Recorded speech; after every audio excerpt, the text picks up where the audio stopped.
दोस्तों नमस्ते। हाल ही में राजस्थान विधानसभा ने एक नया कानून पास किया है, राजस्थान विधि विरुद्ध धर्म संपरिवर्तन प्रतिषेध अधिनियम 2025।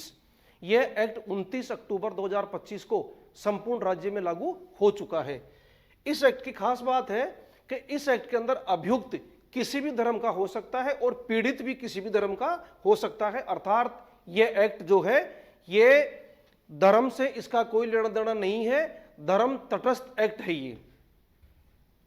इस एक्ट के अंदर सबसे जो खास बात है, अगर किन्हीं दो व्यक्तियों ने धारा 8 और 9 की प्रक्रिया के अनुसरण में धर्म संपरिवर्तित किया है तो उन पर इस एक्ट के प्रावधान लागू नहीं होंगे। लेकिन अगर धारा 3 के उल्लंघन में धर्म परिवर्तित किया गया है या उसका कोई प्रयास किया गया है या उसमें कोई सहायता की गई है या उसके लिए ऐसा और कोई कार्य किया गया है तो वह धारा 5 के अनुसार दंडनीय हो जाएगा। इस एक्ट के जो अपराध हैं उनकी प्रकृति, सभी अपराध संज्ञेय होंगे, अजमानती होंगे और सेशन न्यायालय द्वारा विचारणीय होंगे। इस एक्ट की एक बहुत बड़ी खास बात इस एक्ट में डाली है और धारा 4 के अनुसार इस एक्ट के अंदर जितने भी अपराध हैं उनकी एफआईआर किसी भी व्यक्ति के द्वारा दर्ज करवाई जा सकती है। इस एक्ट के उपबंधों के उल्लंघन में अर्थात विधि विरुद्ध अगर कोई विवाह संपन्न करवा दिया गया है, चाहे अनुष्ठापन किया गया हो, चाहे नहीं किया गया हो, चाहे और किसी तरीके से कराया हो, तो वह विवाह शून्य होगा। लेकिन ऐसे विवाह को फैमिली कोर्ट के द्वारा शून्य घोषित करवाना पड़ेगा। इस एक्ट के अंदर जो प्रमुख अगर दंडनीय अपराधों की बात करें तो धारा 3 के उल्लंघन में कोई अपराध किया जाता है तो उसका दंड धारा 5 में है।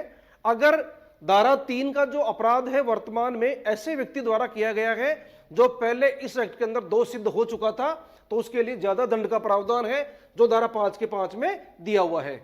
अन्य दंडनीय अपराधों की अगर बात करें तो इस एक्ट के लास्ट में जो 3 अनुसूची दे रखी है उन तीनों में अनुसूची प्रथम और द्वितीय अगर उनका कोई उल्लंघन करता है तो उनके लिए भी दंड का प्रावधान किया गया है। इस एक्ट में अभियुक्त के ऊपर क्या दायित्व डाला गया है, अभियुक्त को सजा तो मिलेगी मिलेगी, उसके साथ साथ ही उसके द्वारा अपराध में प्रयुक्त की गई संपत्ति या जिस संपत्ति के अंदर अपराध किया गया है वह संपत्ति राज्य सरकार के पक्ष में संप्रेषित कर ली जाएगी।